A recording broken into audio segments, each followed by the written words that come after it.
Welcome back to another story on Infidelity Tales Lab. Before we begin, tell us, where in the world are you watching from? Now, let's dive into today's story. Chapter 1. The Foundation of Lies.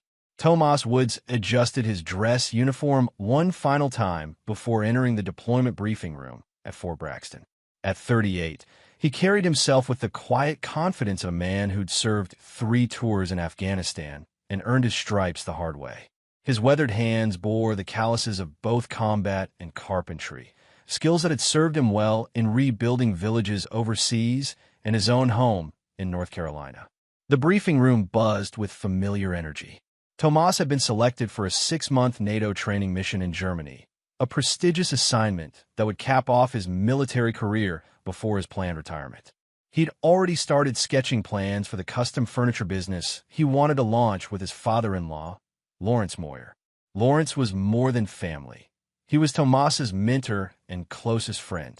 The 72-year-old veteran had taken Tomas under his wing when he'd married Marina 15 years ago. Where Marina often seemed distant and preoccupied with social status, Lawrence understood the warrior's mindset.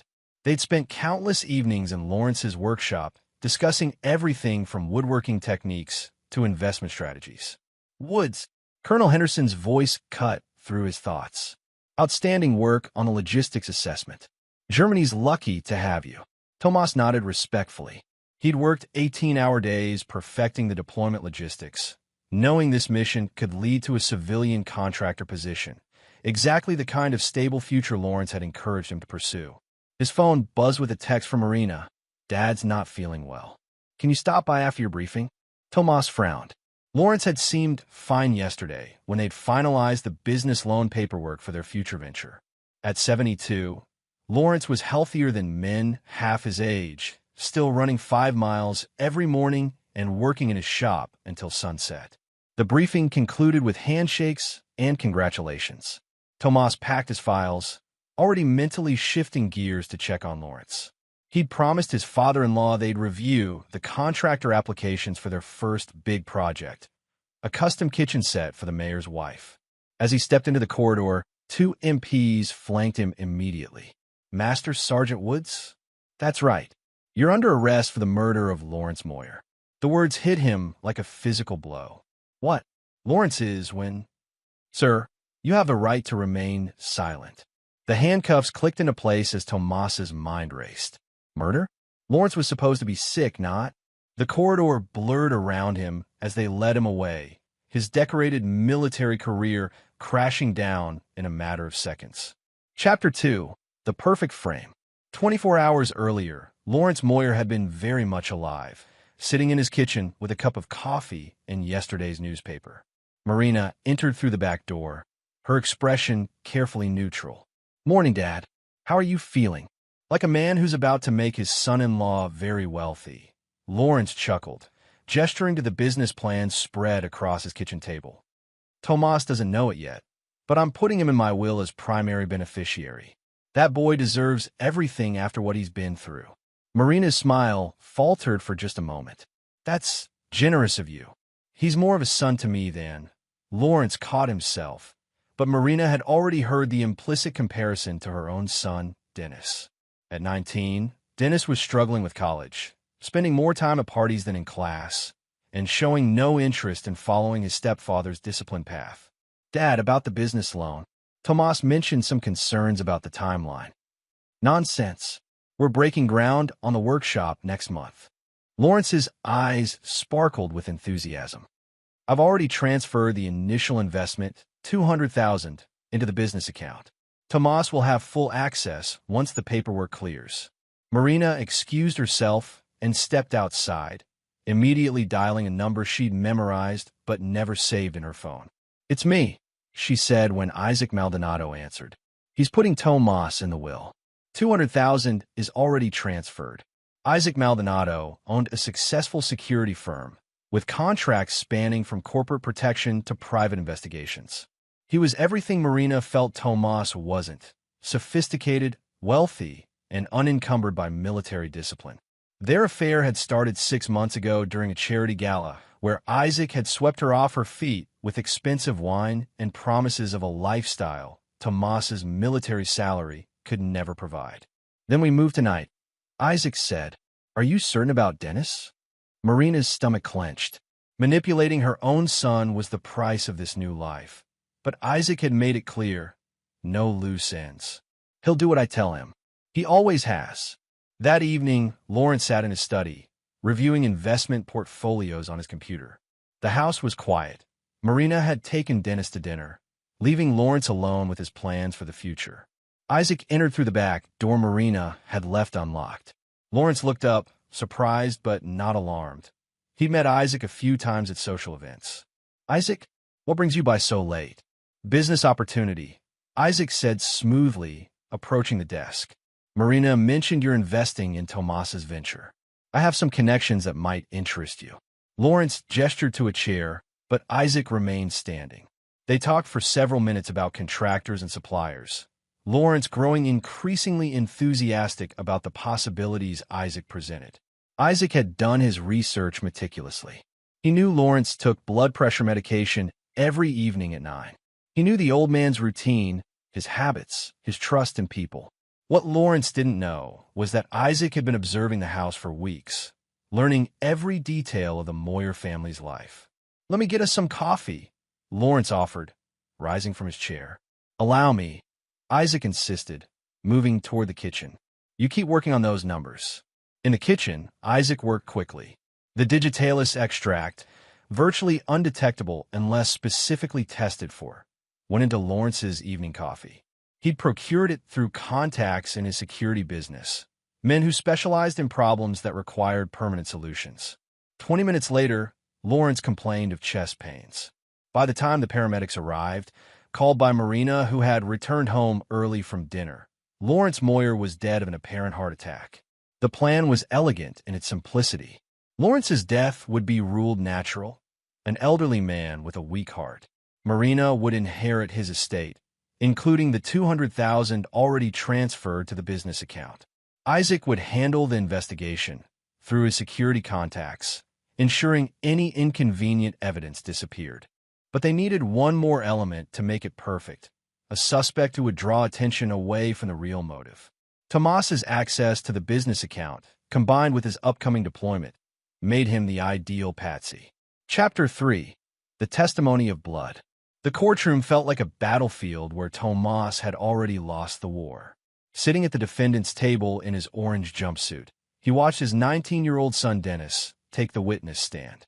The boy he'd coached through Little League, taught to drive, and helped with homework was about to destroy his life. District Attorney Beverly Adkins was ruthless and ambitious, seeing Tomas's case as her ticket to higher office. A decorated soldier murdering his father-in-law for money played perfectly to her narrative of military veterans struggling with civilian life. "Dennis, please tell the court about the argument you witnessed between your stepfather and grandfather," she prompted. Dennis avoided Tomas's eyes. It was 3 days before Grandpa died. They were in the garage, shouting about money. Tomas felt his heart breaking. There had been no argument. 3 days ago, he and Lawrence had been laughing about their plans, not fighting about money. "What specifically did you hear?" Grandpa said Tomas was rushing things, trying to access the business account too early. Tomas said he needed the money now, before deployment. That Grandpa was too old to understand modern business. Each word was a knife twist. Tomas could see Marina in the gallery, her face a mask of grief, playing the role of the devastated widow perfectly. Beside her sat Isaac Maldonado, offering comfort with his arm around her shoulders, a gesture that looked supportive to observers but sent chills down Tomas's spine. "Dennis," D.A. Adkins continued, "did your stepfather ever discuss financial difficulties with you? He said military pay wasn't enough anymore, that he deserved better after all his sacrifices." Dennis's voice cracked slightly. He said sometimes you have to take what you've earned. Defense attorney Andy Hodges objected, but the damage was done. Tomas could see the jury absorbing every word, their expressions hardening against him. During cross-examination, Hodges tried to establish Dennis's emotional state, his grief over losing his grandfather, his potential confusion about what he'd heard. But Dennis stuck to his story with rehearsed precision. When the prosecution rested, The divorce proceedings began immediately. Marina's attorney, Alan Harper, was Isaac's choice, a man whose loyalty could be bought and whose methods skirted ethical boundaries. Mrs. Woods, please describe your marriage to the defendant, Harper prompted. Marina dabbed her eyes with a tissue. I thought I knew him.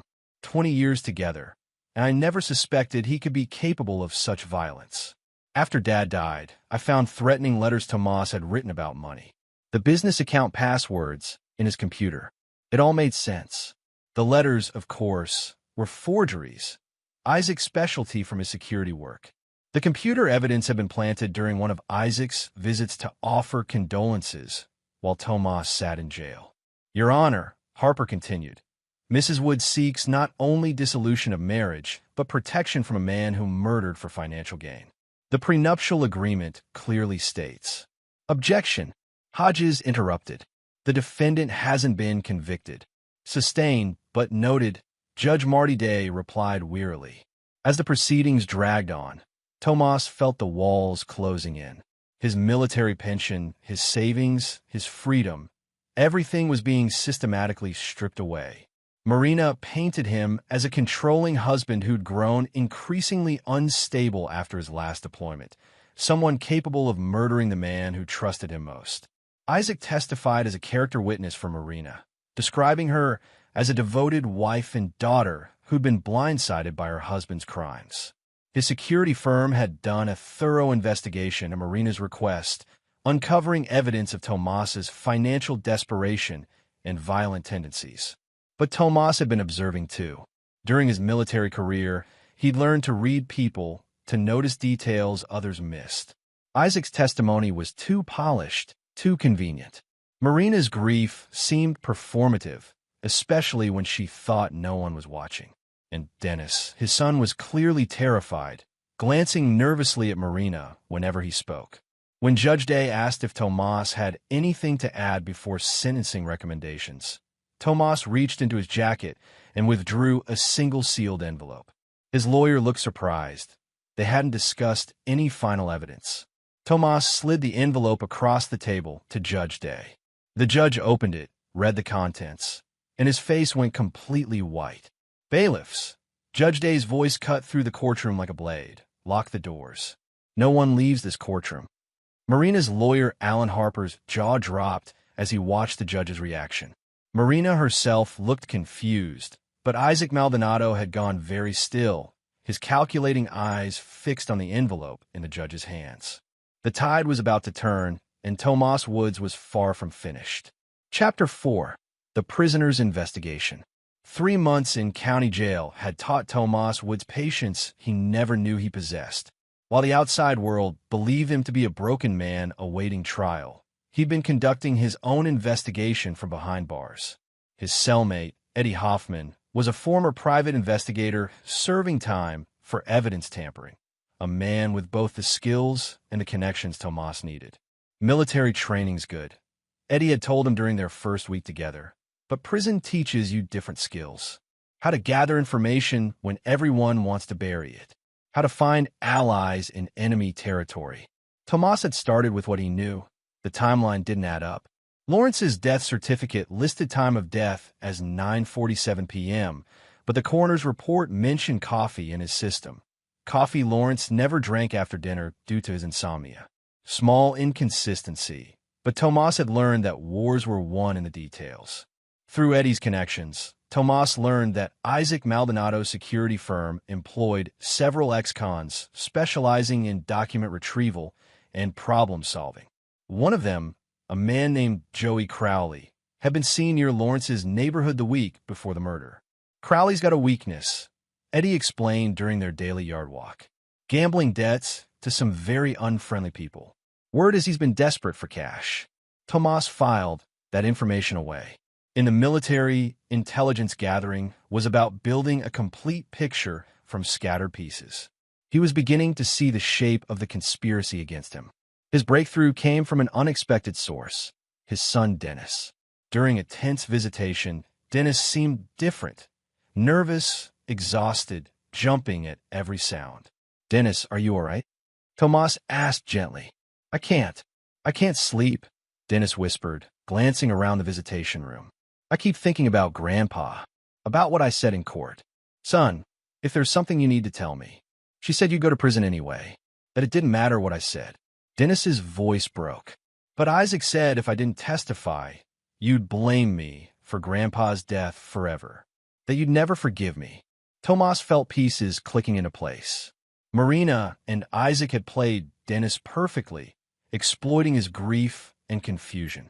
His son wasn't a willing conspirator. He was another victim. Dennis, listen to me carefully. Do you remember anything strange about the night Grandpa died? Anything at all? Dennis thought for a moment. Isaac was there earlier that day. I saw his car when Mom picked me up for dinner. She said he was just dropping off some business papers for you. More pieces fell into place. Isaac had been at the house. Marina had made sure Dennis was away during the crucial time window. They'd planned this meticulously. Through Eddie's network, Tomas arranged for a former investigator named Chris Drake, a military buddy who'd left the service to start his own detective agency, to conduct surveillance on Marina and Isaac. The information Chris gathered was damning. Marina and Isaac had been seen together repeatedly before Lawrence's death at hotels and restaurants across the state. They'd been planning their future while Tomas was deployed, waiting for the right moment to make their move. But Tomas needed more than circumstantial evidence. He needed proof that would expose the conspiracy and free him from the frame they'd constructed. The answer came from an unexpected source, Lawrence himself.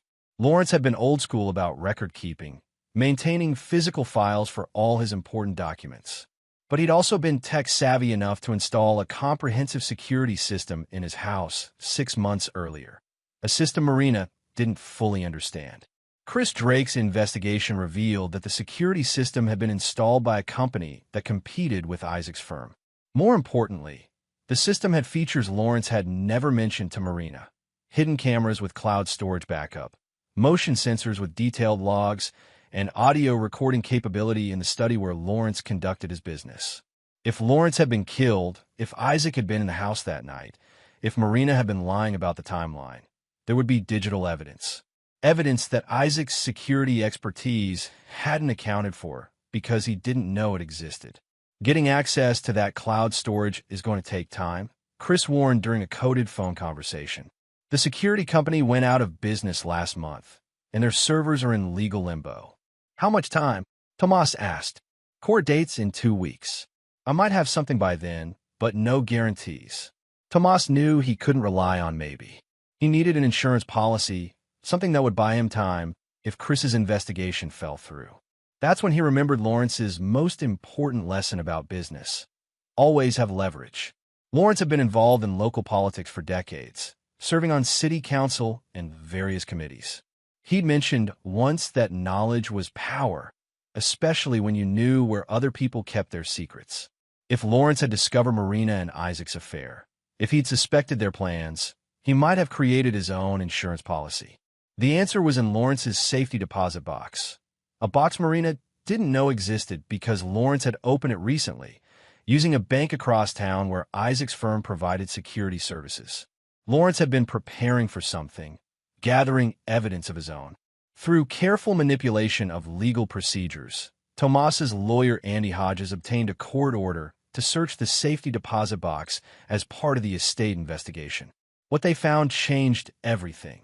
Photographs of Marina and Isaac together, financial records showing Isaac's gambling debts and recent large payments, and a detailed letter from Lawrence expressing his suspicions about Marina's behavior and his intention to change his will. But the most damning evidence was a small recording device, Lawrence's insurance policy against the daughter-in-law he'd grown to distrust and the man he'd never liked. Chapter 5. The Recording Angel. Lawrence Moyer had been a careful man, made cautious by decades of watching people reveal their true nature when money was involved. The digital recorder he'd hidden in his study was voice-activated, designed to capture conversations when he wasn't present. He'd suspected Marina was planning something.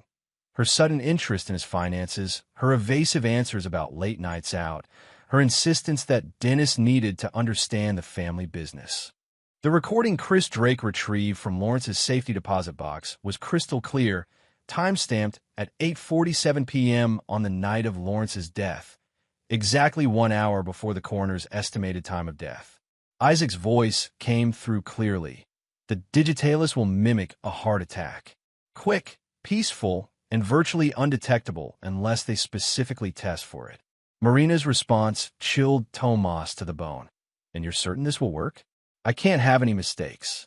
Your father-in-law will be dead within 30 minutes. The beauty is that it's a natural compound found in foxglove plants. Even if they test for it, they'll assume he got into something in his garden. What about Tomas? Isaac's laugh was cold and calculating. Your devoted husband will take the fall perfectly. Military man with access to the money, conveniently deploying overseas. We've already planted evidence of financial stress in his computer. Dennis's testimony will seal it. Dennis doesn't know anything about. Dennis knows what we've told him to know. I've been working on him for weeks, subtle suggestions about his stepfather's violent tendencies and money problems. Kids are easy to manipulate when they trust you. The recording continued for another 10 minutes, laying out their entire plan in precise detail. How Isaac would administer the poison, how Marina would establish her alibi, how they'd manipulate Dennis into providing false testimony. They'd even discussed their post-murder plans. Isaac would divorce his current wife, Marina would collect Lawrence's inheritance, and they'd start their new life together once Tomas was safely in prison. But the most damning part came at the end, when Lawrence himself could be heard returning from the kitchen. Coffee smells wonderful, Lawrence's voice said warmly. Isaac, I appreciate you taking the time to discuss these opportunities. My pleasure, Lawrence. I think this partnership will be very profitable for everyone involved. The irony in Isaac's words was sickening. Within 30 minutes, Lawrence Moyer was dead, and Isaac Maldonado was already implementing the plan that would destroy Tomas's life. Chris Drake's investigation had also uncovered the digital foxglove source. Isaac had purchased the extract from a chemical supply company using a false identity, paying cash and providing fake credentials. Security cameras at the company showed Isaac making the purchase 3 days before Lawrence's death. But Tomas knew that simply presenting the recording wouldn't be enough. Marina and Isaac had spent months building their case against him, corrupting witnesses and planting evidence. They'd prepared for the possibility that some evidence might surface. Isaac's security background had taught him to plan for contingencies. Tomas needed something more. He needed to turn their own weapons against them, to use their greed and overconfidence to destroy them completely. The sealed envelope he'd given Judge Day didn't contain the recording. It contained something far more dangerous to Marina and Isaac's carefully constructed world. During his time in jail, Tomas had been observing Isaac's visits to Marina. The man was paranoid, professional, and methodical, but he had one weakness. Isaac truly believed he was smarter than everyone around him, especially a simple soldier like Tomas. That arrogance would be his downfall. Through Eddie Hoffman's connections, Tomas had arranged for word to reach Isaac that new evidence had surfaced, evidence that could link Isaac directly to Lawrence's murder. The message was carefully crafted to suggest that someone had witnessed Isaac at Lawrence's house that night, someone who was willing to talk for the right price. Isaac's response was exactly what Tomas had predicted. Instead of laying low, Isaac went into damage control mode, reaching out to his criminal contacts to handle the witness problem. He began making phone calls, setting up meetings, and taking actions that would implicate him in witness intimidation and conspiracy charges. Every move Isaac made was being monitored and recorded by Chris Drake's surveillance team. The man who'd murdered Lawrence Moyer and framed Tomas Woods was now creating a trail of evidence that would seal his own fate. But Tomas's real masterstroke was yet to come. The sealed envelope contained something that would destroy not just Isaac's freedom, but his entire criminal organization, and Marina's complicity in her father's murder would be exposed for the world to see. In the military, Tomas had learned that the best counterattacks came when your enemy believed they'd already won. Isaac and Marina thought they'd controlled every variable, manipulated every witness, covered every angle. They were about to learn how wrong they were. Chapter 6. The Perfect Counterattack. The contents of the sealed envelope were deceptively simple. A single page containing bank account numbers, dates, and transaction records. But to anyone who understood financial investigations, it was a roadmap to Isaac Maldonado's entire criminal enterprise. Tomas had discovered the information through careful observation during Marina's jail visits. Isaac had been careless with his phone, making calls within earshot of the recording equipment used to monitor prisoner conversations. Those recordings, legally obtained and properly transcribed, revealed Isaac's involvement in money laundering, tax evasion, and fraud spanning 3 states. Judge Marty Day understood immediately what he was looking at. The transaction records showed payments from Isaac's security firm to known criminals, kickbacks from government contracts, and most damning of all, a payment of $50,000 to Marina Woods 3 days before Lawrence Moyer's death. A payment disguised as a security consultation fee, but actually compensation for her role in the murder conspiracy. "Mr. Harper," Judge Day addressed Marina's lawyer, "I'm ordering an immediate recess. You and your client will remain in this courtroom while I review these documents with the district attorney." Alan Harper's confident facade cracked. He'd been Isaac's choice specifically because of his willingness to bend ethical rules, but even he hadn't known the full scope of Isaac's criminal activities. The lawyer who'd thought he was helping frame a soldier for murder was realizing he'd been played by his own client. While Judge Day and DA Beverly Adkins reviewed the evidence, Tomas watched Isaac and Marina carefully. Isaac maintained his composure, but Tomas could see the calculation in his eyes. The man was already planning his exit strategy. Marina looked genuinely confused, still believing her performance as the grieving widow would protect her. During the recess, Chris Drake's surveillance teams moved into position. They'd been monitoring Isaac's known associates, tracking his financial activities, and building a comprehensive case that extended far beyond Lawrence Moyer's murder. Isaac's security firm was a front for criminal activities ranging from corporate espionage to contract killing. When court reconvened, DA Adkins had a very different expression than she'd worn during Tomas's prosecution. The ambitious prosecutor who'd seen his case as her ticket to higher office now realized she'd been manipulated into pursuing an innocent man while the real criminals sat in her courtroom. "Your Honor," Adkins announced, "based on new evidence, the state is dropping all charges against Tomas Woods and requesting immediate arrest warrants for Isaac Maldonado and Marina Woods." The courtroom erupted. Isaac shot to his feet, his composure finally cracking. "This is ridiculous. You can't prove."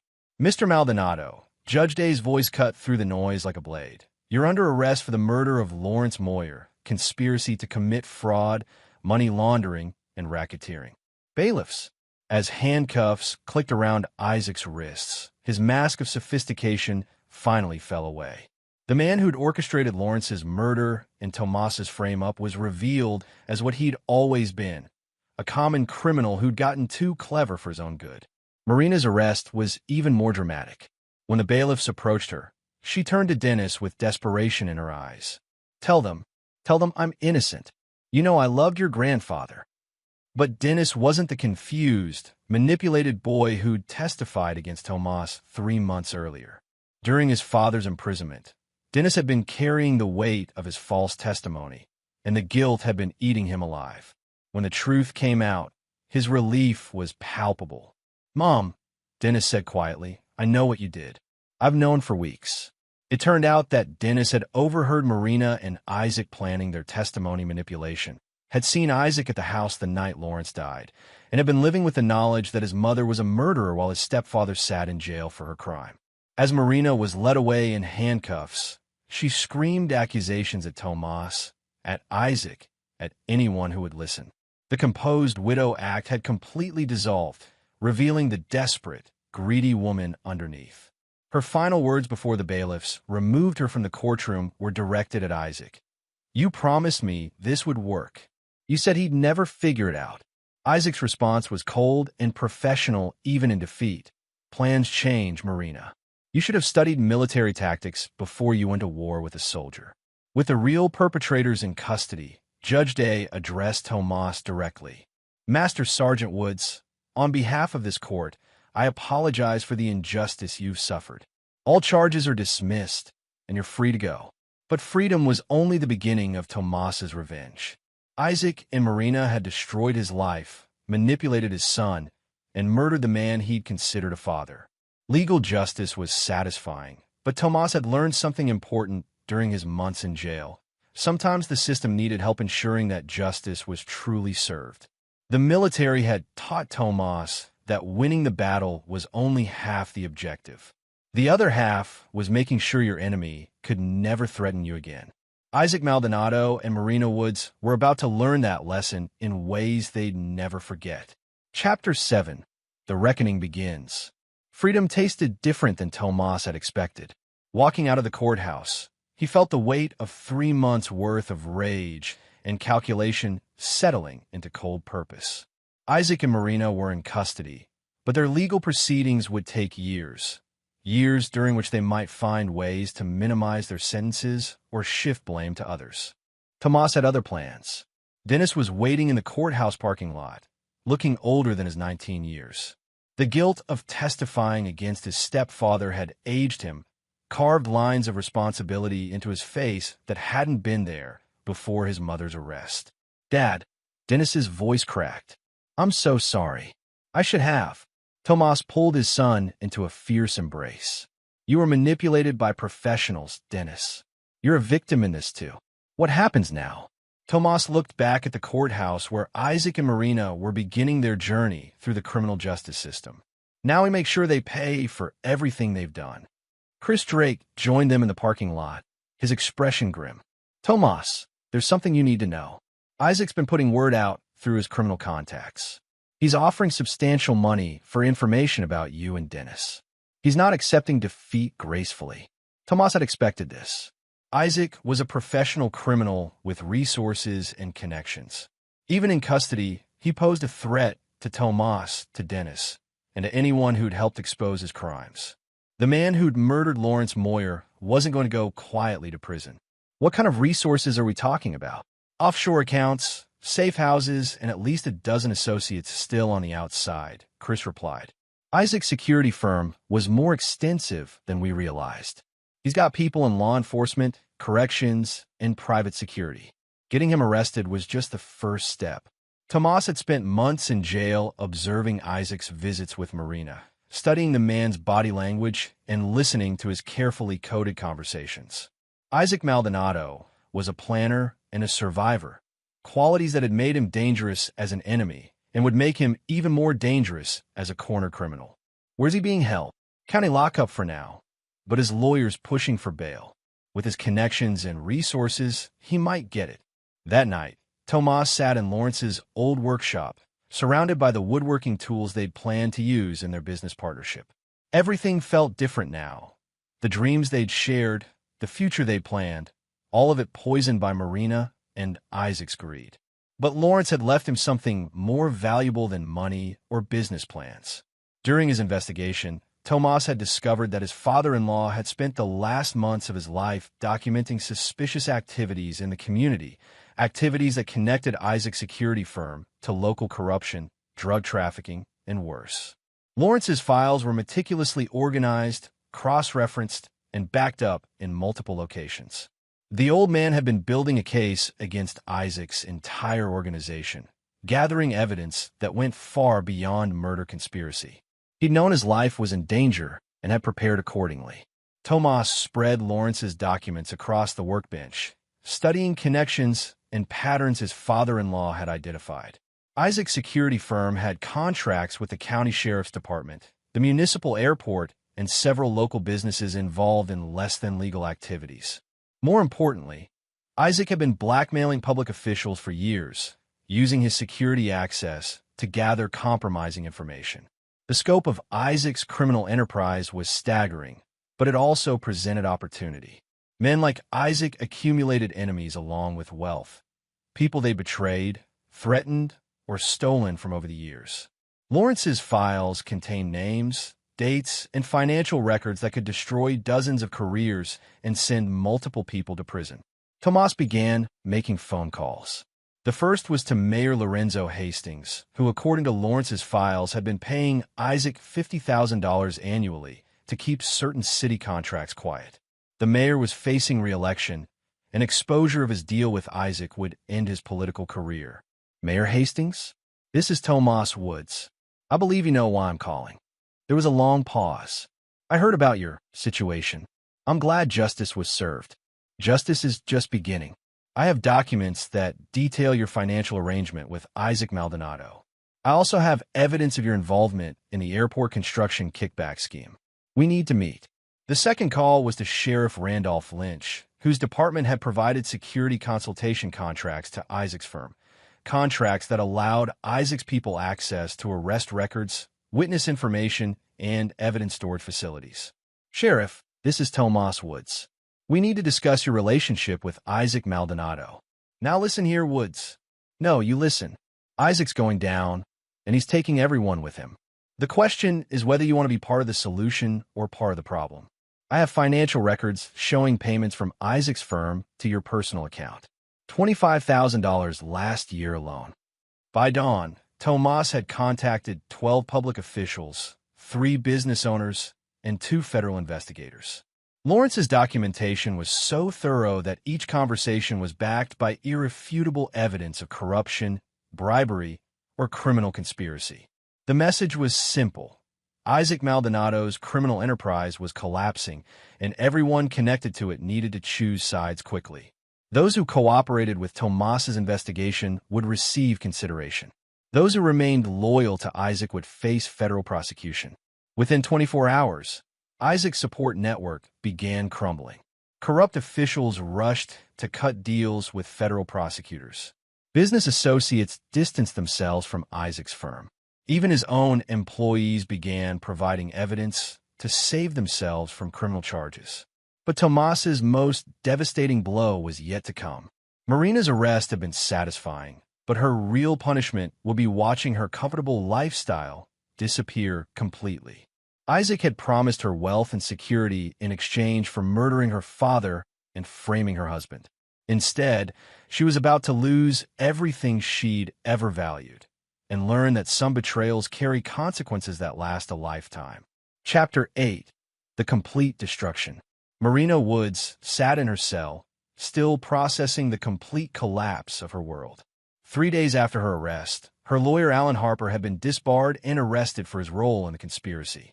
Her house was being seized as evidence in the federal investigation. Her bank accounts were frozen. Even her jewelry had been confiscated as potential proceeds from criminal activity. But her real torment was just beginning. Tomas had spent the past week methodically destroying every aspect of Marina and Isaac's conspiracy, using Lawrence's files to expose corruption that reached into the highest levels of local government. Federal investigators had taken over the case, turning what started as a murder investigation into a massive racketeering prosecution. Isaac's bail hearing had been a disaster for the defense. Federal prosecutors presented evidence of his flight risk, his offshore accounts, and his attempts to intimidate witnesses from jail. When the judge denied bail, Isaac's facade of control finally cracked completely. He'd screamed threats at the prosecutor, at Tomas, and at Marina, revealing himself as the violent criminal he'd always been beneath his sophisticated exterior. Marina had watched Isaac's breakdown on the courthouse television, realizing for the first time that the man she'd betrayed her family for was nothing more than a common thug with expensive clothes. The charming sophisticate who'd promised her a life of luxury was now facing multiple life sentences in federal prison. But Tomas wasn't finished with either of them. Through Chris Drake's investigation, Tomas had discovered that Isaac owed substantial gambling debts to very dangerous people. Debts he'd been planning to pay with Lawrence's inheritance money. With Isaac in federal custody and his assets frozen, those creditors were becoming impatient. Word reached them through carefully managed channels that Isaac had hidden additional assets, but accessing them would require pressure on specific individuals. Marina began receiving visits from Isaac's creditors, visits that reminded her that some debts couldn't be discharged through bankruptcy court. Her comfortable middle-class life was being replaced by the harsh reality of owing money to people who settled accounts with violence. Dennis visited his mother once during her incarceration, a meeting Tomas had encouraged despite his own feelings toward Marina. The young man needed closure, needed to understand what his mother had become and why she destroyed their family. "Why, Mom?" Dennis asked simply. "Grandpa loved you. Dad provided for us. Why wasn't it enough?" Marina's response revealed the shallow selfishness that had driven her crimes. "You don't understand what it's like being married to someone like your stepfather. No ambition, no dreams beyond his little woodworking projects. Isaac offered me a real life, with real money and real possibilities. So you killed Grandpa for money? It wasn't supposed to happen that way. Isaac said it would look natural, that no one would ever know. Your stepfather was supposed to be overseas when it happened. We never meant for you to get involved." Dennis stared at his mother with a mixture of pity and disgust. "You're not even sorry he's dead, are you? You're just sorry you got caught." Marina's silence was answer enough. Dennis left without another word, and Marina never saw him again outside of courtroom. Meanwhile, Isaac's situation was deteriorating rapidly. Federal prosecutors had offered him a deal: cooperation in exchange for life without parole instead of the death penalty. The evidence against him was overwhelming. The recording of his conversation with Marina, financial records, witness testimony, and his own attempts at witness intimidation from jail. But Isaac's pride and arrogance prevented him from accepting any deal that involved admitting guilt. He continued to maintain his innocence, blaming Marina for everything while his legal team burned through his remaining assets, fighting unwinnable battles. Tomas watched these developments with cold satisfaction, but his real focus was on the future. Lawrence's death had been about more than money. It had been about respect, family, and the values that separated decent people from predators. Isaac and Marina had calculated that they could destroy those values without consequence. They were learning otherwise. The federal trial began 6 months after Lawrence's murder. Tomas testified for 2 days, laying out the timeline of his frame-up with military precision. Dennis testified about his manipulation and coercion, his voice steady and clear as he described how Isaac and Marina had twisted his grief into a weapon against his stepfather. The recorded conversation between Isaac and Marina was played for the jury, their voices discussing Lawrence's murder with chilling casualness. When Isaac's voice described the digitalis poisoning method, several jury members visibly recoiled. Marina's lawyer attempted to paint her as another victim of Isaac's manipulation, a grieving daughter who'd been seduced by a master criminal. But the financial evidence told a different story. Marina had been actively planning Isaac's investment in the murder conspiracy for months, researching inheritance law and insurance policies, setting up the framework for Tomas's frame-up. Isaac's defense was even weaker. His attorney tried to argue that the recorded conversation was taken out of context, that Isaac had been role-playing or discussing fictional scenarios. The jury wasn't buying it, especially when prosecutors presented evidence of Isaac's purchase of digitalis and his presence at Lawrence's house on the night of the murder. The verdicts came back after 4 hours of deliberation. Isaac Maldonado, guilty on all counts including first-degree murder. Marina Woods, guilty of conspiracy to commit murder, accessory to murder, and fraud. Both faced mandatory life sentences without possibility of parole. As the verdicts were read, Isaac finally lost all pretense of sophistication. He screamed threats at the judge, at the prosecutors, and at Tomas, revealing the violent criminal beneath his polished exterior. Bailiffs subdued him as he lunged toward the prosecutor's table, his face twisted with rage and disbelief. Marina's reaction was different, but equally satisfying. She simply collapsed, the weight of her life sentence crushing the last of her delusions about escaping consequences. The woman who'd murdered her father for money and comfort was facing decades in a federal penitentiary. But for Tomas, legal justice was only part of his revenge. The real satisfaction would come in the years ahead, as Isaac and Marina lived with the full consequences of their choices. Chapter 9. The Final Victory. 5 years later, Tomas Woods stood in the workshop he'd built behind his new house, crafting a custom dining table for a young military family.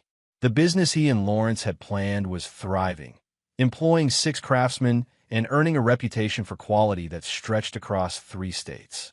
Dennis, now 24, worked alongside him as a partner in the business. The young man had channeled his guilt and grief into mastering woodworking, finding peace in creating beautiful things with his hands. Father and son had grown closer through shared work and shared understanding of loss. The workshop walls displayed photos of their completed projects, but the place of honor went to a simple wooden frame containing Lawrence Moyer's Purple Heart and a photo of him in his Army uniform. Below it, a brass plaque read, "In memory of Lawrence Moyer, father, soldier, friend. His values live on in every piece we create." Chris Drake stopped by that afternoon with updates on Isaac and Marina's situations, updates that brought Tomas grim satisfaction. Isaac Maldonado was serving his life sentence in ADX Florence, the federal supermax prison in Colorado. Solitary confinement for 23 hours a day had broken his arrogant spirit completely. The sophisticated criminal who'd thought himself smarter than everyone around him now spent his days in a concrete cell, with no possibility of parole and no hope of appeal. His criminal organization had been completely dismantled. Federal prosecutors had used Lawrence's documentation to indict 43 individuals for corruption, racketeering, and fraud. The mayor had resigned in disgrace. The sheriff was serving 15 years in federal prison, and Isaac's security firm had been liquidated with its assets used to compensate victims. The gambling debts Isaac had accumulated continued to follow him even in prison. His creditors had long memories and extensive reach, ensuring that Isaac's life behind bars was neither safe nor comfortable. The man who'd killed for money was learning that some debts could never be repaid. Marina's situation was equally bleak. She was serving her life sentence at Federal Medical Center Carswell in Texas, a facility for female inmates with medical and mental health issues. Prison had not been kind to a woman accustomed to comfort and status. Her requests for interviews and book deals had been rejected by publishers who found her story more pathetic than compelling. The inheritance she'd murdered her father to obtain had been seized entirely, distributed between victim compensation funds and charitable organizations Lawrence had supported. Marina had literally gained nothing from her crimes except a concrete cell and the knowledge that she destroyed her family for money she'd never touched. Her attempts to contact Dennis had been unsuccessful. He'd made it clear through his attorney that he considered Marina dead to him. The son she'd manipulated into betraying his stepfather wanted nothing to do with the woman who'd murdered his grandfather. But Tomas's most satisfying revenge was simply living well. He'd rebuilt his life, his relationship with Dennis, and his faith in justice.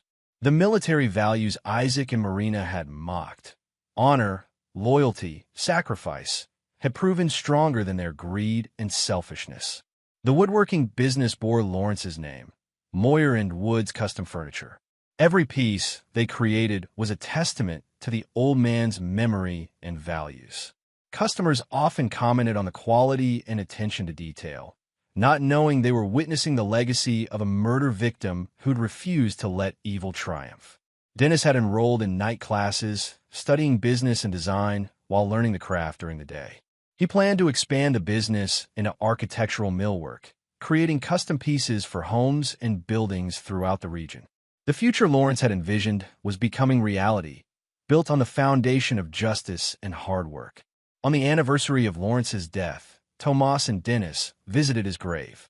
The headstone was simple granite, engraved with Lawrence's name, dates, and a single line. He stood for what was right. "Do you think Grandpa would be proud of what we've built?" Dennis asked. Tomas looked around the cemetery, thinking about justice, revenge, and redemption. Isaac and Marina were spending their lives in federal prison, their crimes exposed and their victims vindicated.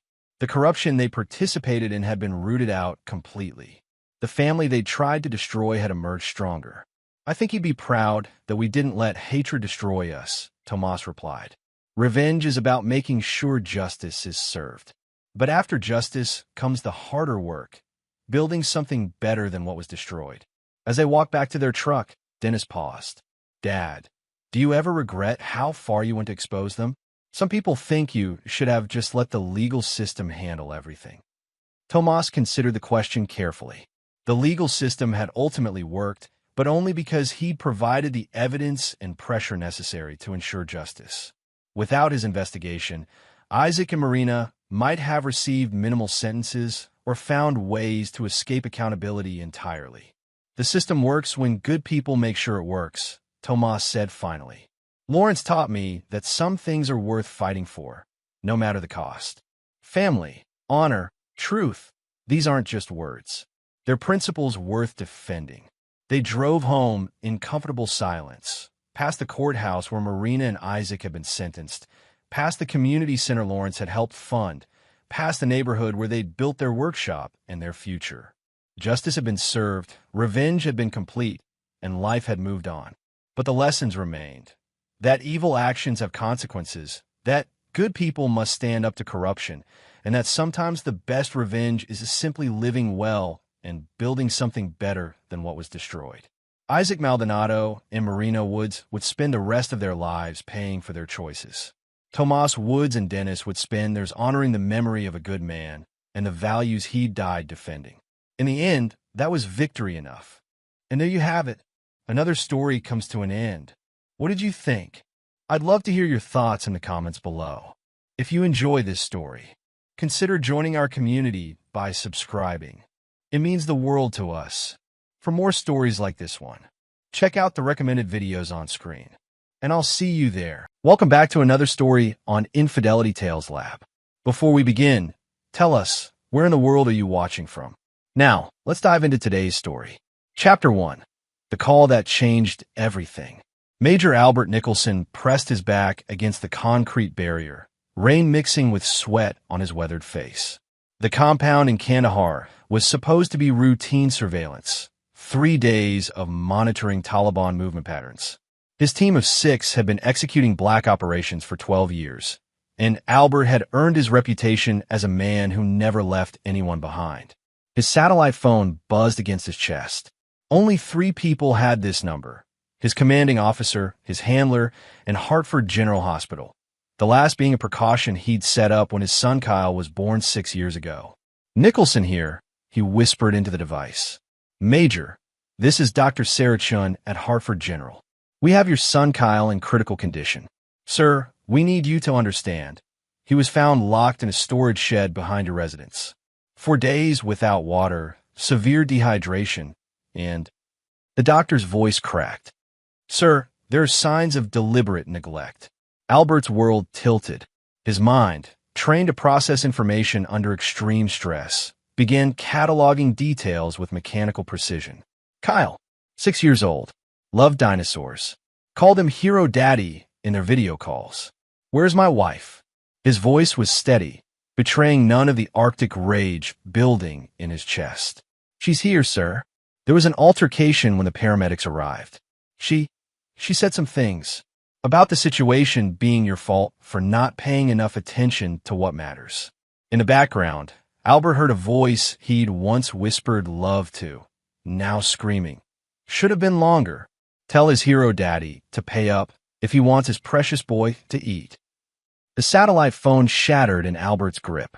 Sergeant Tomas Whalen, his second-in-command and closest friend for 8 years, noticed the change immediately.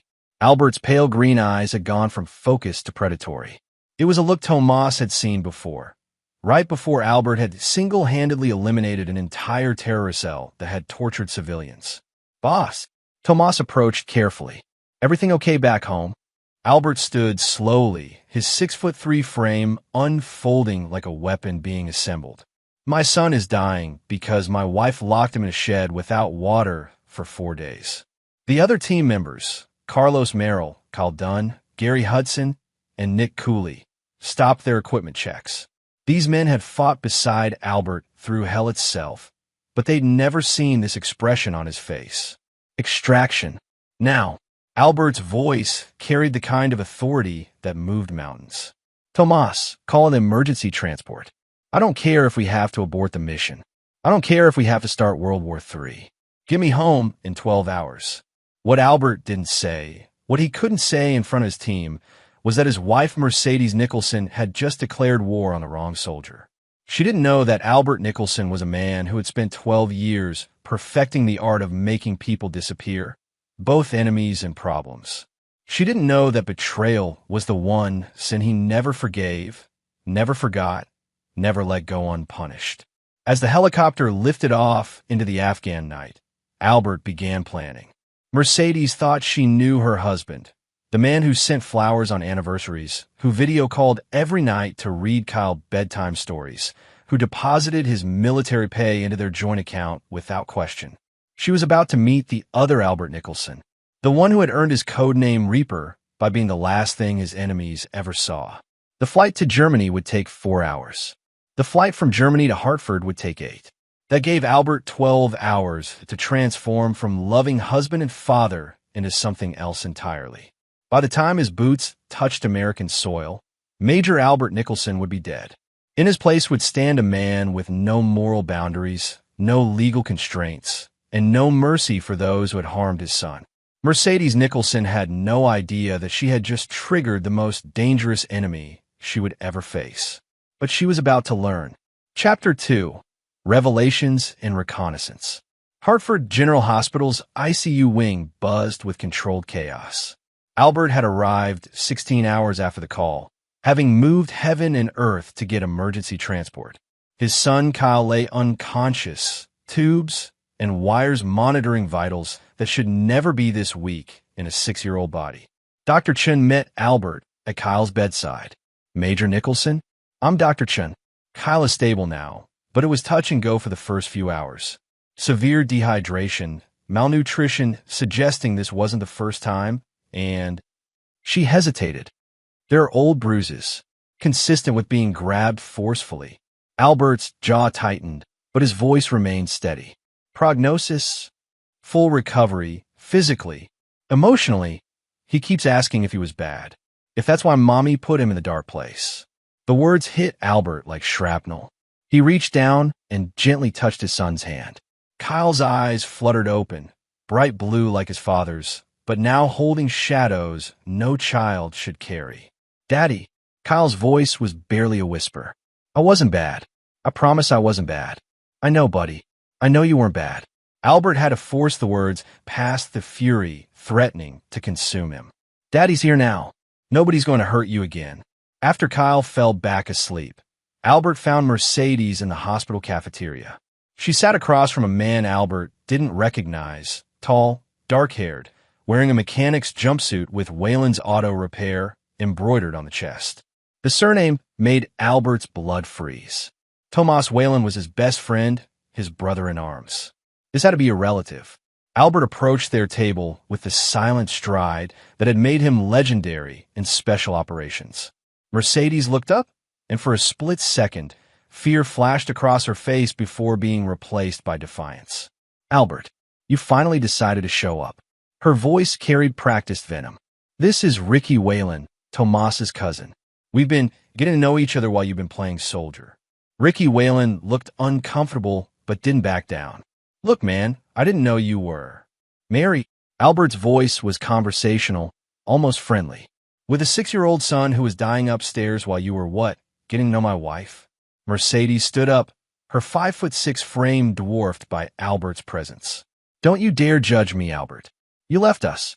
You chose your precious missions over your family. Ricky was here when you weren't. How long? Albert asked simply.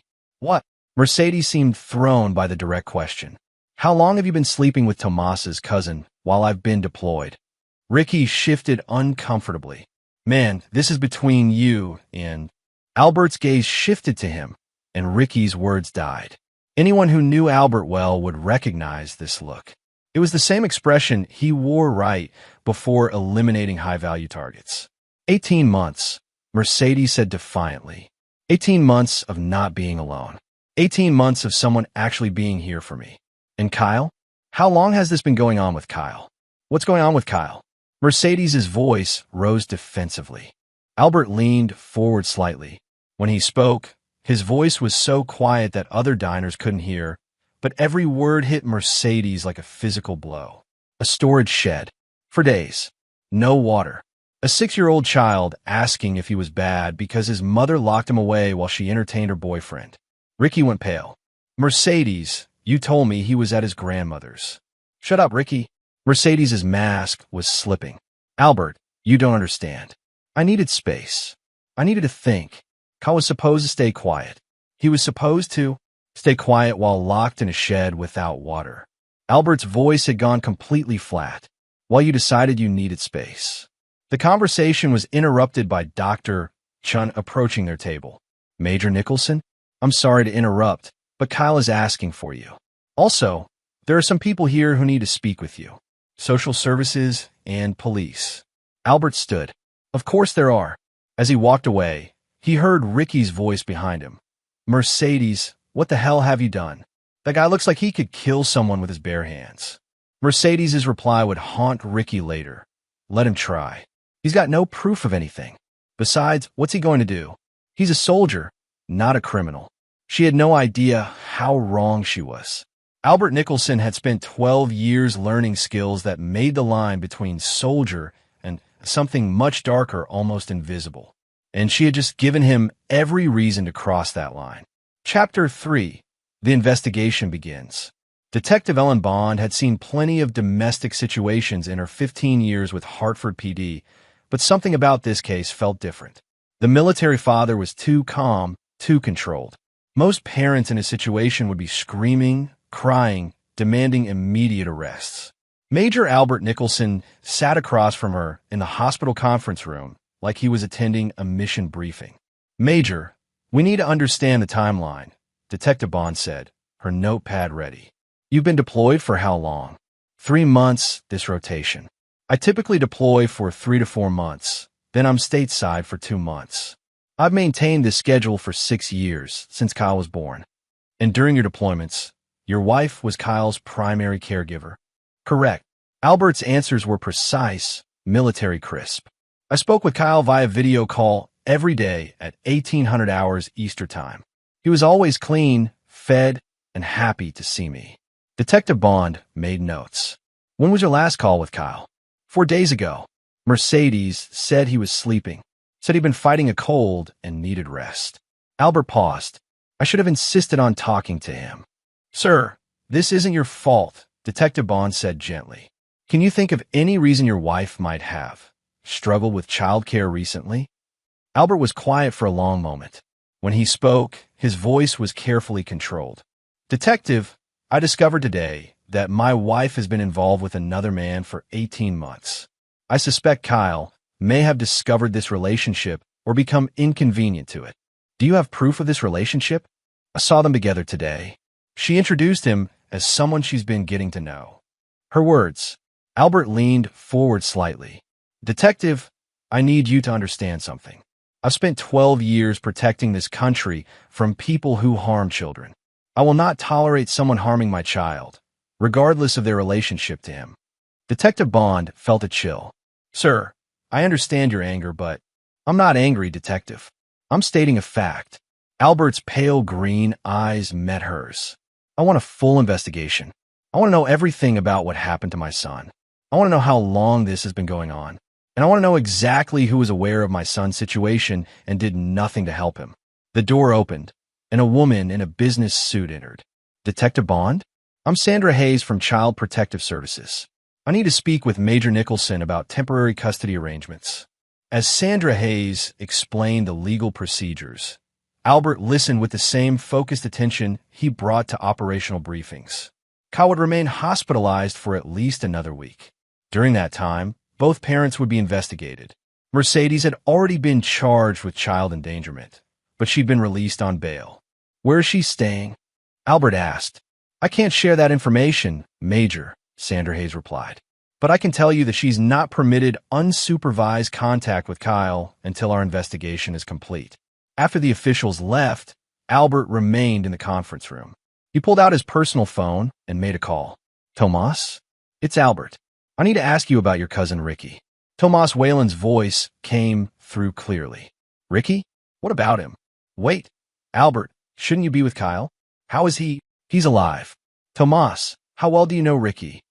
Pretty well. He runs an auto shop, divorced about 2 years ago. Why are you asking? Albert explained the situation in clinical detail. When he finished, the silence on the other end stretched for nearly a minute. Albert, Tomas's voice was tight with anger. I had no idea. If I had known he was involved with Mercedes, if I had known about Kyle, Jesus, Albert, what do you need me to do? I need information. Everything you can tell me about Ricky. His habits, his friends, his weaknesses. And Tomas? This stays between us. Of course. Albert, you know I'd do anything for you and Kyle. That kid is like my nephew. I know. That's why I'm calling you instead of handling this myself. What do you mean, handling this yourself? Albert was quiet for a moment.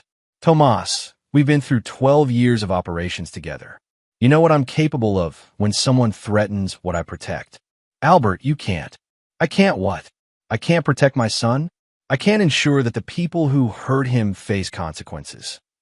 Albert's voice remained steady, but Tomas could hear the ice beneath it. The legal system will give Mercedes probation and counseling. Ricky might get charged as an accessory, might not. Kyle will grow up knowing that the people who hurt him got away with it. Albert, think about Kyle.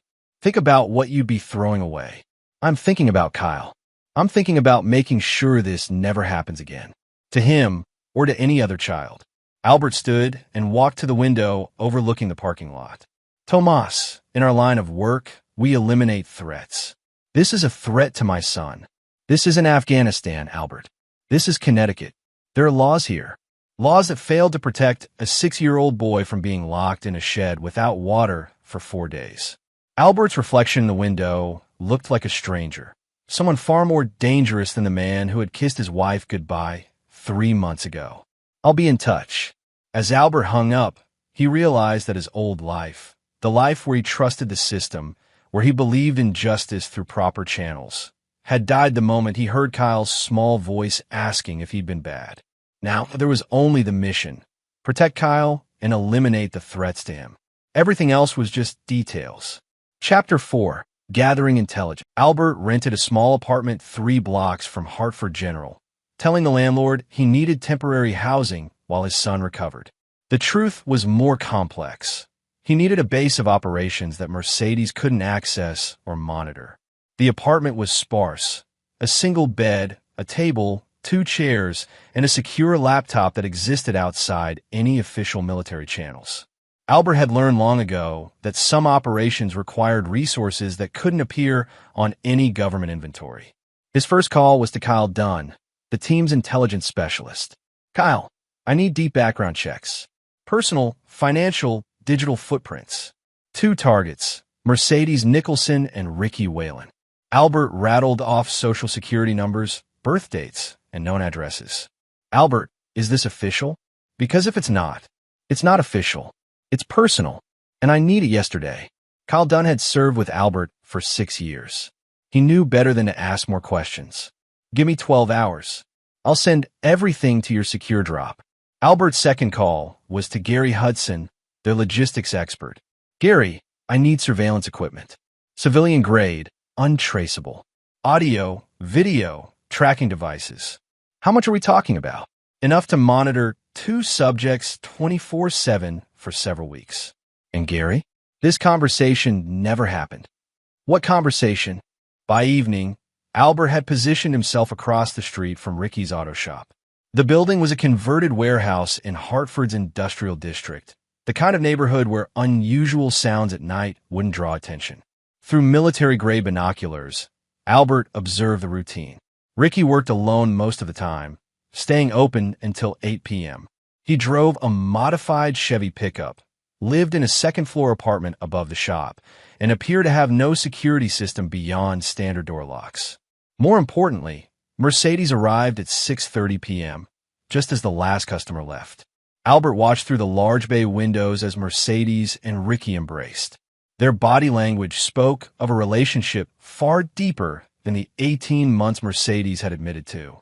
This was comfortable familiarity, the kind that developed over years, not months.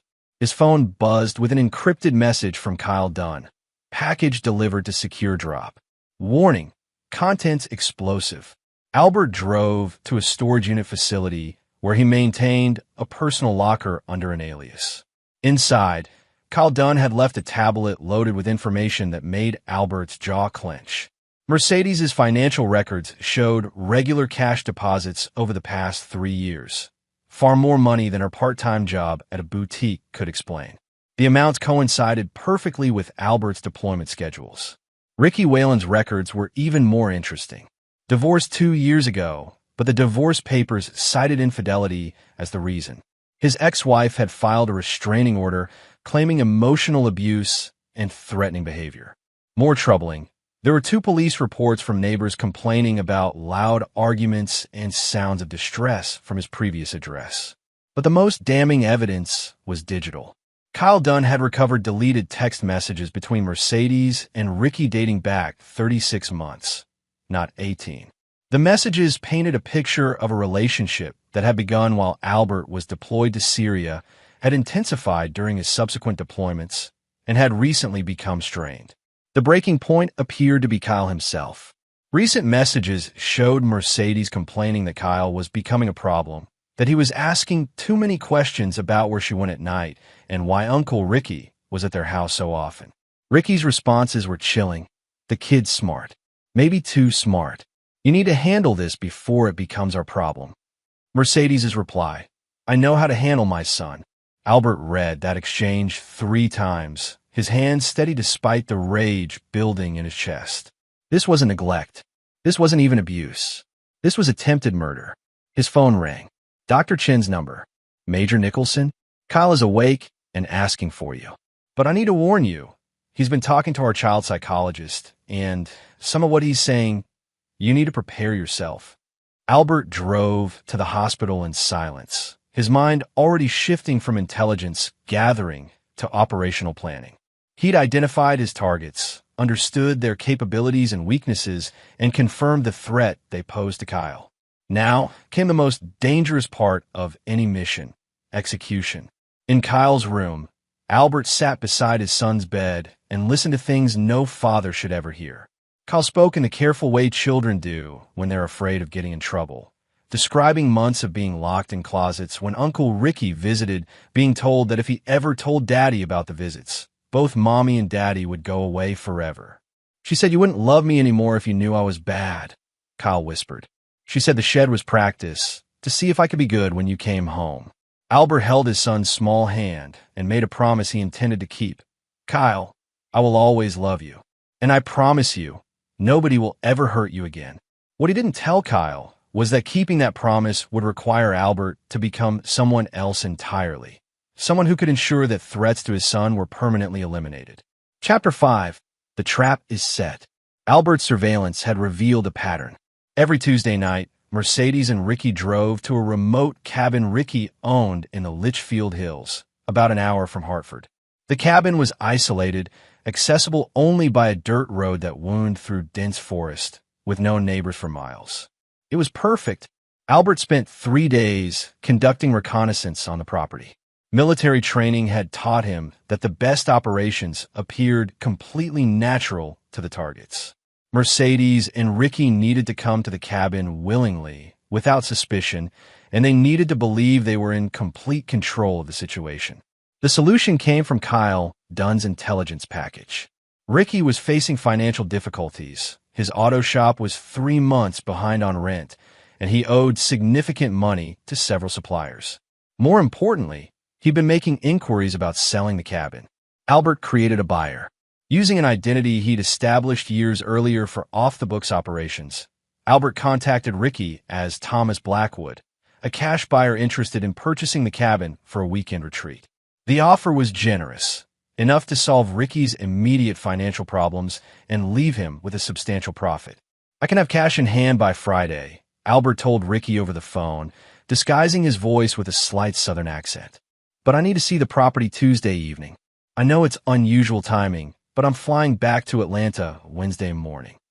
Ricky eagerly agreed. They arranged to meet at the cabin at 8 p.m. Tuesday.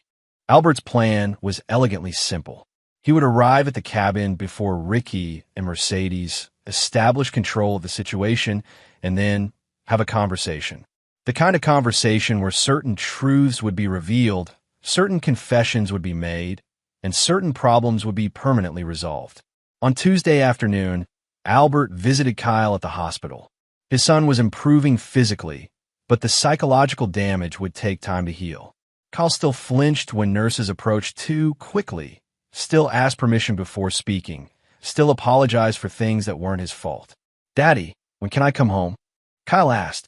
"Soon, buddy. Very soon. And when you do come home, it's going to be just you and me. Nobody else will ever hurt you again." Kyle's eyes brightened. "Just us? What about Mommy?" Albert chose his words carefully. "Mommy is going to be going away for a while. But you and I are going to be together, and we're going to be safe."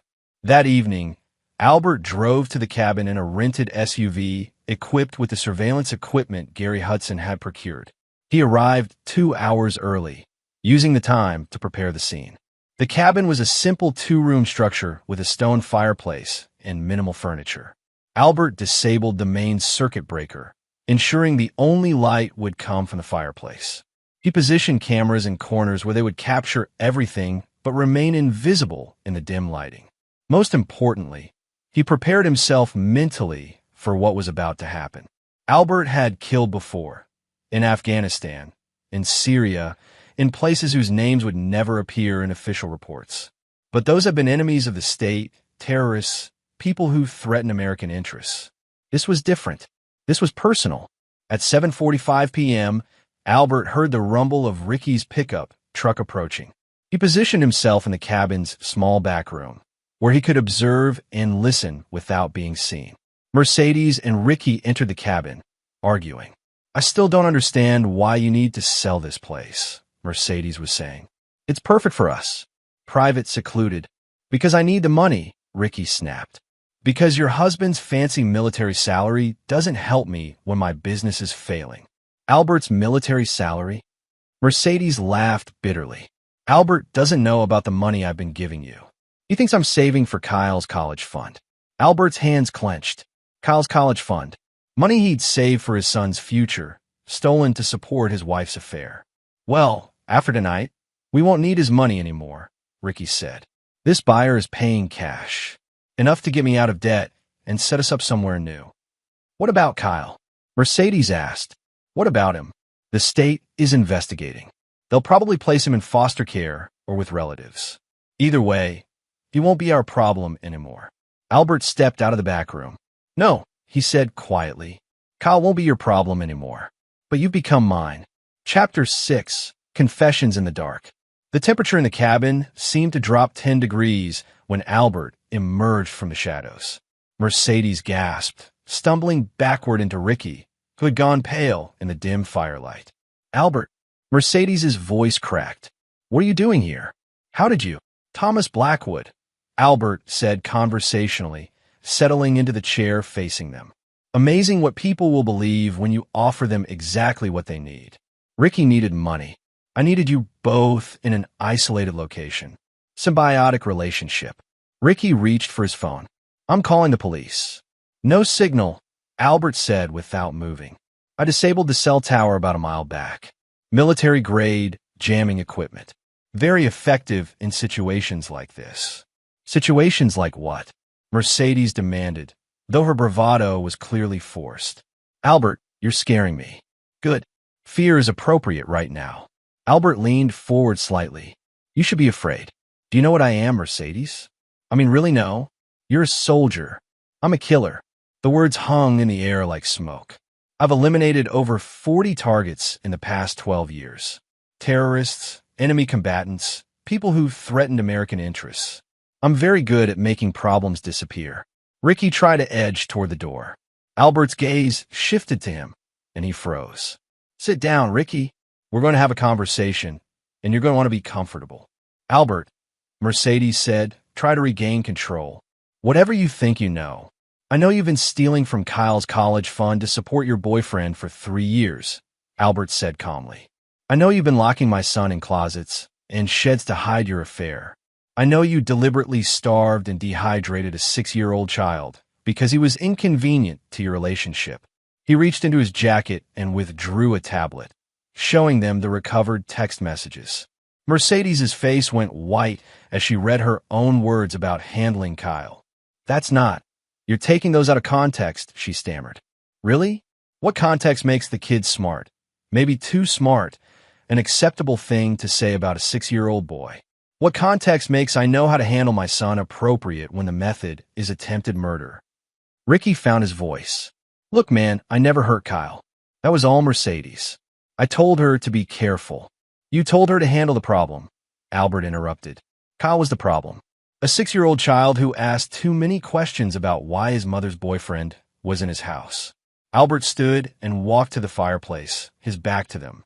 When he spoke again, his voice carried the cold precision of a mission briefing. Mercedes, you committed child endangerment, child abuse, theft, and attempted murder. Ricky, you were an accessory to all of those crimes, plus you provided the financial motive for escalating the abuse. He turned back to face them. In any civilized society, you would both spend decades in prison. But this isn't a civilized society, he continued.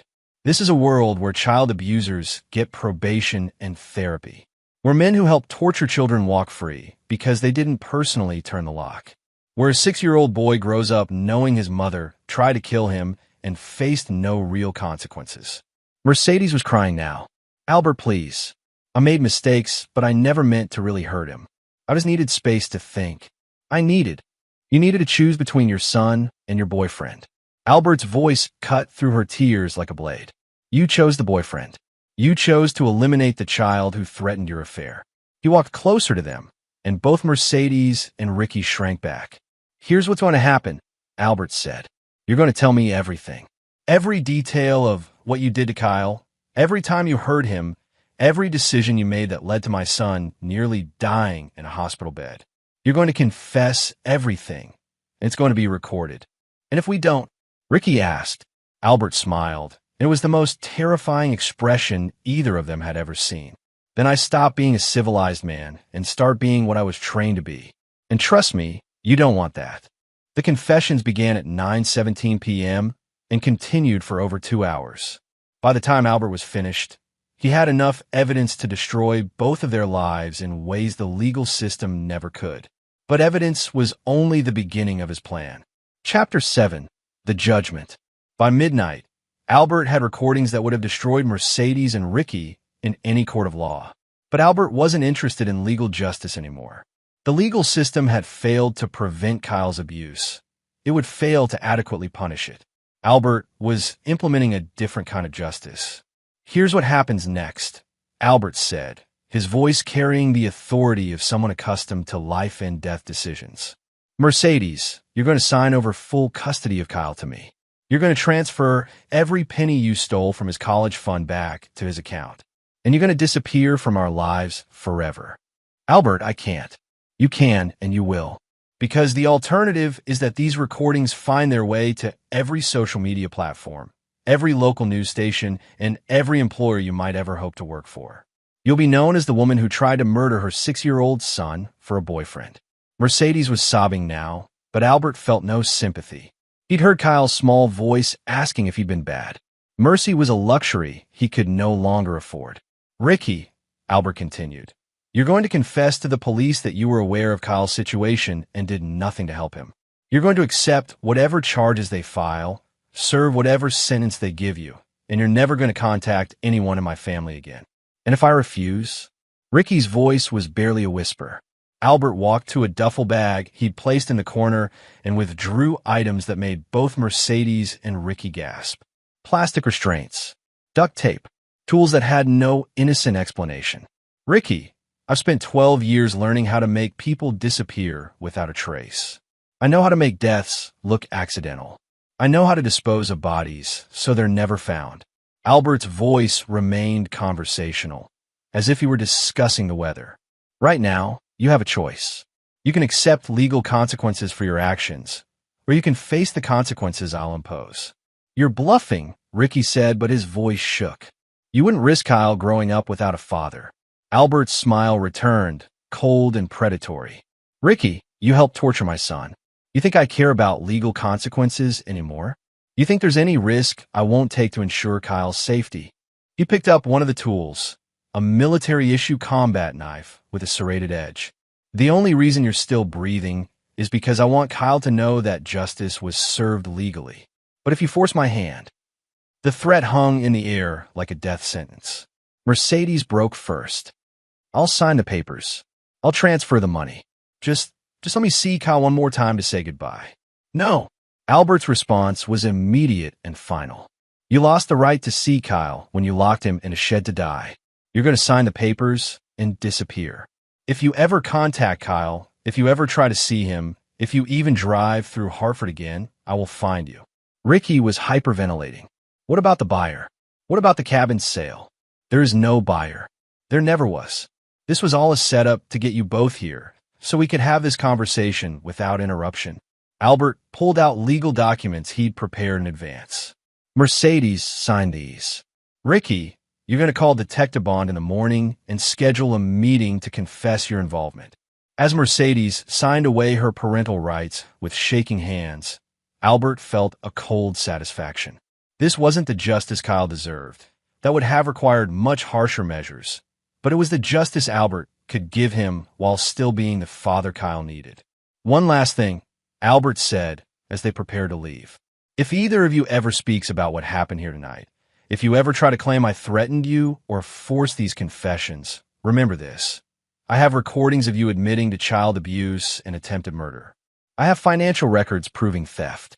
And I have the skills and resources to make your lives very, very unpleasant. He paused, letting that sink in. But more importantly, remember that a 6-year-old boy nearly died because of your choices. Remember that every breath you take from this moment forward is a gift I'm giving you, not something you've earned. As Mercedes and Ricky stumbled out of the cabin and into the night, Albert remained behind to clean up evidence of his presence. In a few hours, he would drive back to Hartford to be with Kyle when he woke up. For the first time in days, Albert felt like he could breathe again. The threats to Kyle had been neutralized. The people who had hurt his son would face consequences. And Kyle would grow up safe, knowing his father had fought for him. The mission was almost complete. Chapter 8, New Beginnings. 3 weeks later, Albert sat in a lawyer's office in downtown Hartford, finalizing the custody transfer that would give him sole legal guardianship of Kyle. Mercedes had signed all the documents without contest and had already left Connecticut for parts unknown. Ricky Whalen had confessed to child endangerment and accessory charges, exactly as Albert had instructed. He'd been sentenced to 18 months in prison and 3 years probation. It wasn't enough, but it was something. Kyle was being discharged from the hospital that afternoon, finally healthy enough to come home. The doctors said his physical recovery was remarkable, but the psychological healing would take time. Albert had already arranged for that healing to take place far from Hartford and its painful memories. The house sale went through yesterday, his lawyer, Kenneth Howard, reported. The buyer paid cash, no inspection, exactly as you specified. And a transfer to the military base in Colorado Springs has been approved. You'll start your new assignment in 6 weeks. Albert nodded. He'd sold the house where Kyle had been abused, using his military connections to arrange a permanent transfer to a base where Mercedes would never think to look for them. Kyle would start fresh in Colorado, with new schools, new friends, and no memories of sheds or dark closets. What about the college fund? Albert asked. Fully restored. Mercedes transferred every penny she'd stolen, plus interest for damages.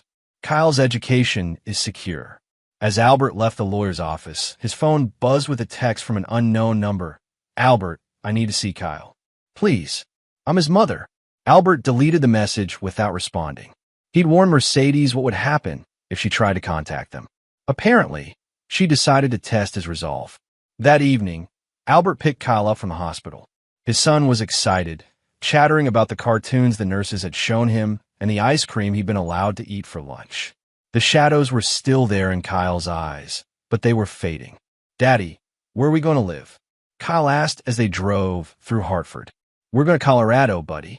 There are mountains there and snow, and we'll have a new house with a big backyard where you can play. Will Mommy come to Colorado? Albert glanced at his son in the rearview mirror.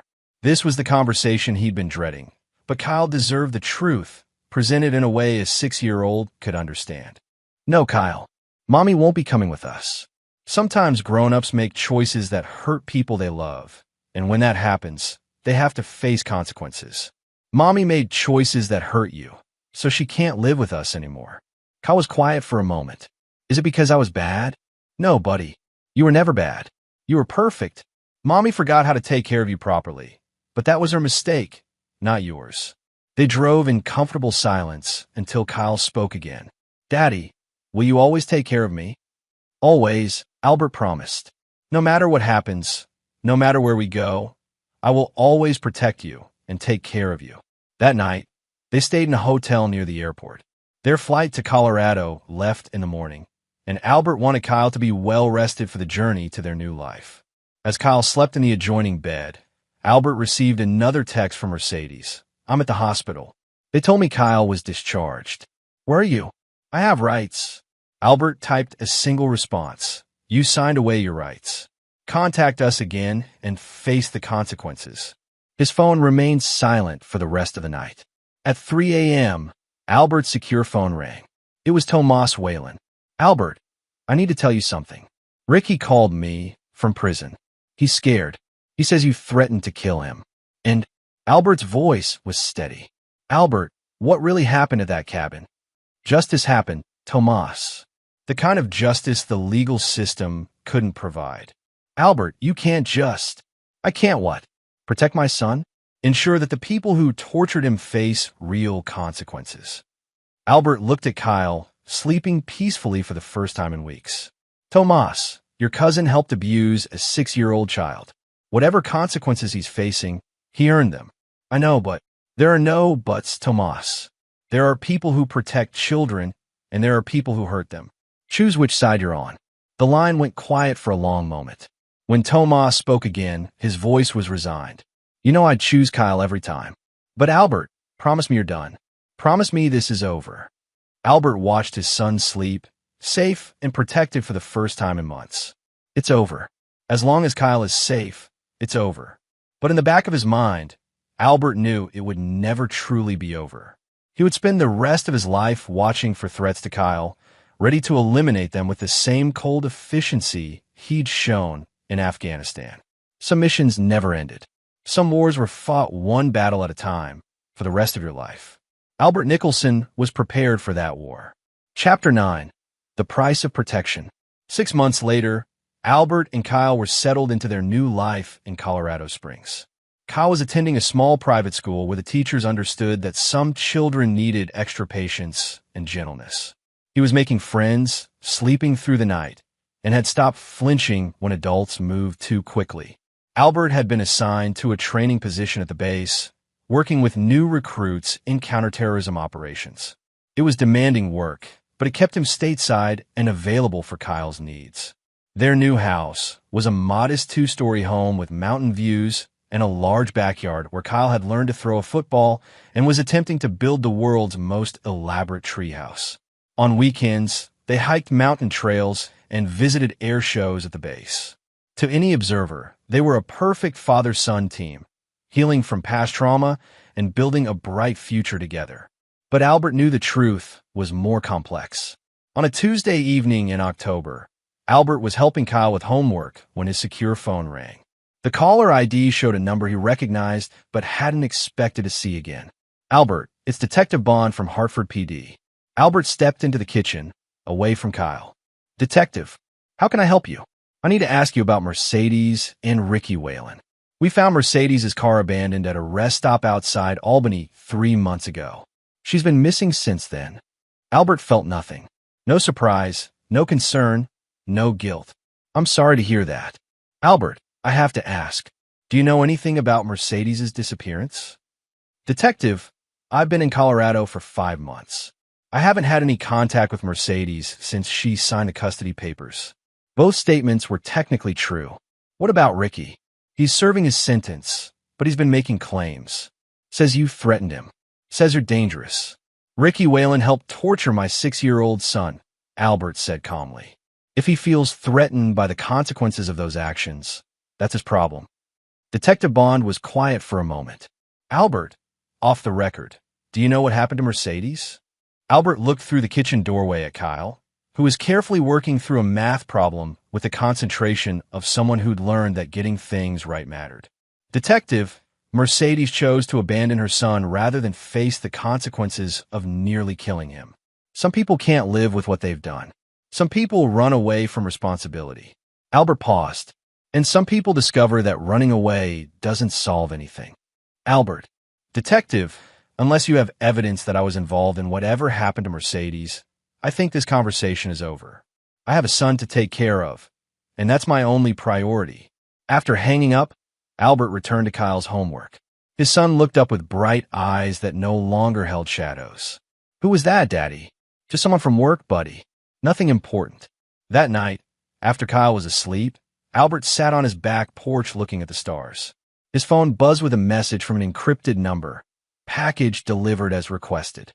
Client satisfaction guaranteed." Albert deleted the message and destroyed the phone. He'd learned in the military that some operations required resources that couldn't appear on any official record. Some problems required solutions that existed outside legal channels. Mercedes had violated his final warning by attempting to contact Kyle through the school, tried to arrange a chance meeting during a field trip. That had been unacceptable. Albert had spent 12 years learning how to eliminate threats to American security.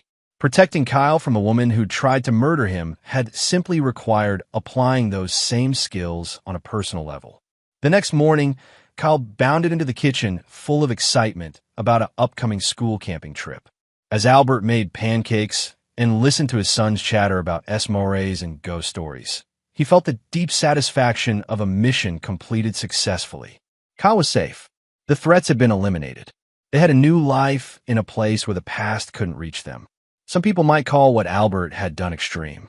Some might call it illegal. Some might call it wrong. Albert called it necessary. He'd made a promise to his son. Nobody would ever hurt Kyle again. It was a promise Albert intended to keep, no matter what the cost. In the mountains of Colorado, under endless skies and surrounded by natural beauty, Albert Nicholson had found peace.